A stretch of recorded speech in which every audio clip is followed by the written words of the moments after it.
Hello everyone, how are you? After a very long gap, I am back and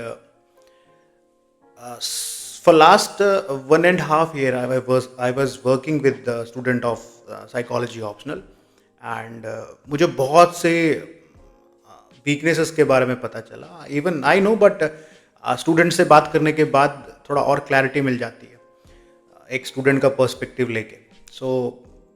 different kind of students different type of students Hindi medium English medium हर किसी के अलग अलग तरीके के doubt थे अलग अलग प्रॉब्लम्स थी सो उन सभी को कंपाइल करके मैंने उनके सॉल्यूशंस ढूंढना शुरू किए today I am here to share something very exciting with you that recently I have published 2 books for paper 1 and for paper 2 ये बुक्स प्रैक्टिस क्वेश्चंस की हैं नाउ मैं थोड़ा इसका इलेबोरेट करता हूँ ताकि आपको और इजीली समझ में आए अच्छे समझ में आए कि ये है क्या एक्चुअली क्या होता है जब स्टूडेंट्स प्रिपेयर करते हैं तो उन्हें हमेशा ये डाउट रहता है कि क्या हम उस डेप्थ में जा पाएँ जिस डेप्थ में हमें नीड है जाने की या हम उस बाउंड्री में रह के हम पूरे सिलेबस को कवर कर पाए हैं नहीं कर पाए क्योंकि मेन सिलेबस एक न्यू एस्पिरेंट को इतना ज़्यादा डिटेल में या फर्स्ट टाइमर को इतना ज़्यादा अच्छे से नहीं समझ में आता जितना सेकंड या थर्ड अटेम्प्ट वाले को आता है सो ये सारे प्रॉब्लम्स को ध्यान में रखते हुए मैंने एक ये प्रैक्टिस बुक्स बनाई है पेपर 1 के लिए पेपर 2 के लिए लेट मी शो यू कि this book is for paper 1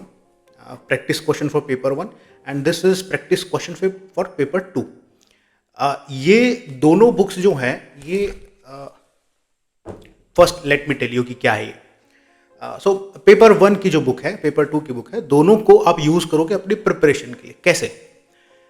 paper 1 paper 2 दोनों में ही हमेशा ये प्रॉब्लम होती जैसे मैंने बताया कि आप उस बाउंड्री में रह के उस सिलेबस को कवर कर पाए हो कि नहीं कर पाए हो सो मैंने इसमें कुछ प्रैक्टिस क्वेश्चंस बनाए हैं उनका स्टैंडर्ड जो है वो PYQ से थोड़ा सा डाउन है प्लस पूरे मेंस के सिलेबस को कवर कर रहे हैं अलग अलग एंगल से ताकि आप सेम कंटेंट को अलग अलग तरीके से यूज करना सीख जाओ कंटेंट कंपाइलेशन की तरफ भागने के बजाय एंड आप PYQs का एनालिसिस भी अगर आपसे कुछ मिस हो रहा है वो भी इसमें इंक्लूडेड है so ultimately what I am trying to say is कि अगर आपके पास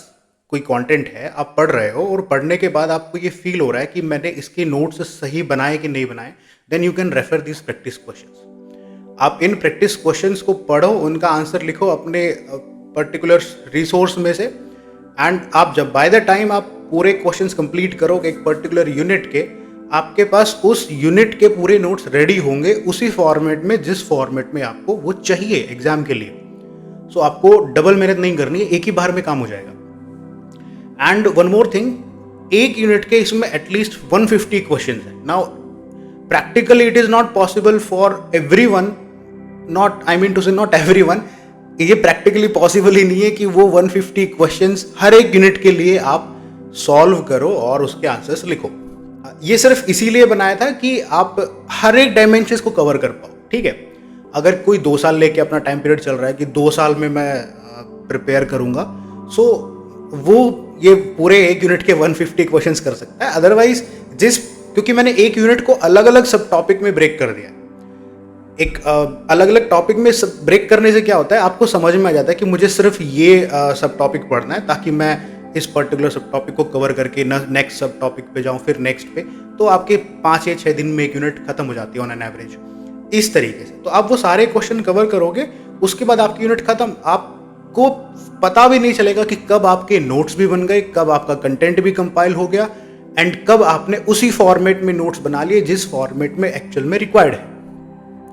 बिकॉज क्या होता है जिस फॉर्मेट में हम नोट्स बनाते हैं उसी फॉर्मेट में हम सबकॉन्शियसली पढ़ लेते हैं समझ लेते हैं और उसी फॉर्मेट में हम एक्चुअल एग्जाम में लिख के आते हैं अगर वही आपने रफ बनाया है वही नोट्स हमने रफ बनाए हैं रफ इन द सेंस कि उनका कोई स्ट्रक्चर नहीं है फॉर्मेट नहीं है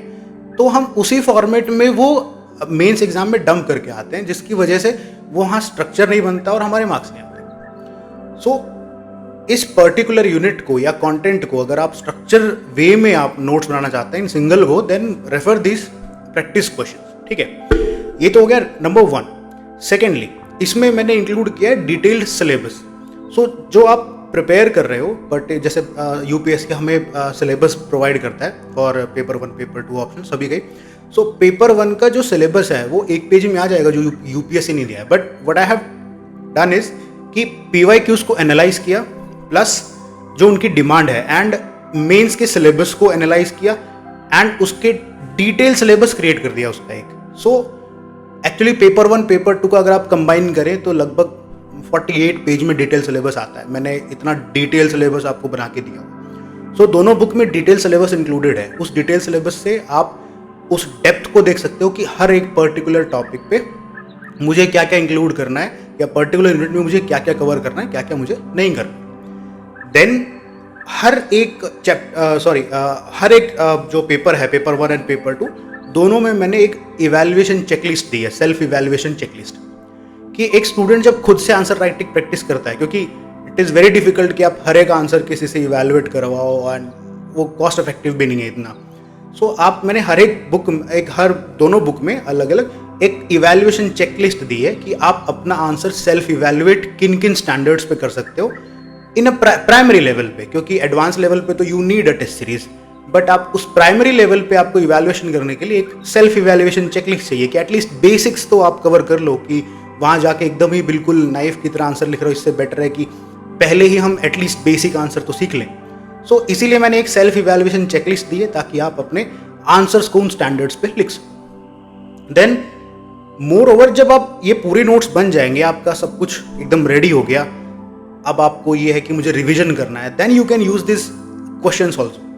क्योंकि हर एक यूनिट अलग अलग सब टॉपिक में डिवाइडेड है, ब्रेक्ड है, और हर एक सब टॉपिक के अराउंड 15-20 क्वेश्चंस हैं। आप एक यूनिट को भी रिवाइज करना चाहते हो या आप एक सब टॉपिक को भी रिवाइज करना चाहते हो, pick those questions, 50-150 questions, 15-20 questions and make the rough answers वहीं पे बनाए। आपको तो पूरी सब टॉपिक या पूरी यूनिट आप रिवाइज कर सकते हो with in a single day with question answer format. Active recalling भी होगी, लर्निंग भी होगी, रिवीजन भी होगा। So that's why I have created this practice questions. इनका स्टैंडर्ड वही है, पूरा सिलेबस एक्चुअली कवर हो जाएगा, पूरा जो आपके नोट्स बन जाएंगे, क्योंकि आप जब हर एक क्वेश्चन को पढ़ोगे, नोट्स बनाओगे, फिर पढ़ोगे, फिर उसका आंसर लिखोगे, फिर अगला क्वेश्चन करोगे, फिर उसका आंसर लिखोगे, आपके नोट्स ऑलरेडी बनते जा रहे हैं, आपको पता भी नहीं चलेगा। सो ये चीज मैं आपके सामने लेके आया हूँ, that is book for paper 1 paper 2। Again मैं दिखाता हूँ, ये अमेजॉन पे अवेलेबल है, मैं लिंक डिस्क्रिप्शन में डाल दूंगा, आप लोग ऑर्डर कर लेना। Now why in question answer format? Simple, because देखो यार, आप कहीं से भी पढ़ो, कितना भी पढ़ो, बुक से पढ़ो, लेक्चर से पढ़ो, वॉटएवर, बट आप एक्चुअल एग्जाम में आप आंसर कैसा लिख के आते हो, क्या लिख के आते हो, सिर्फ वही आपको मार्क्स दिलवाएगा, नथिंग एल्स। दैट्स वाई अगर आप अपने नोट्स, प्रिपरेशन, रिवीजन, एवरीथिंग आप अगर अपने आंसर क्वेश्चन आंसर फॉर्मेट में कर रहे हो, देन आंसर राइटिंग आपके लिए और इजी हो जाती है, आंसर राइटिंग ग्रूव में आना इजी हो जाता है, एंड आप उस तरीके से आपके सबकॉन्शियस में डॉट्स कनेक्ट होना शुरू हो जाते हैं जिस तरीके से you need to write and think in your actual mains exam. That's why this kind of preparation is very important in question answer format, जिसमें आप अपने आंसर भी लिख रहे हो, रिवीजन भी हो रहा है, एंड एक बाउंड्री क्रिएट हो गई कि इस बाउंड्री के बाहर नहीं जाना है, ठीक है। And after talking to lot of students मैंने ये डिजाइन की है। So write more and more answers, practice, revise and use practice questions for your preparation, and I hope you all will like this book. So the link will be in the description and you all can order from Amazon and write well, prepare well. Thank you.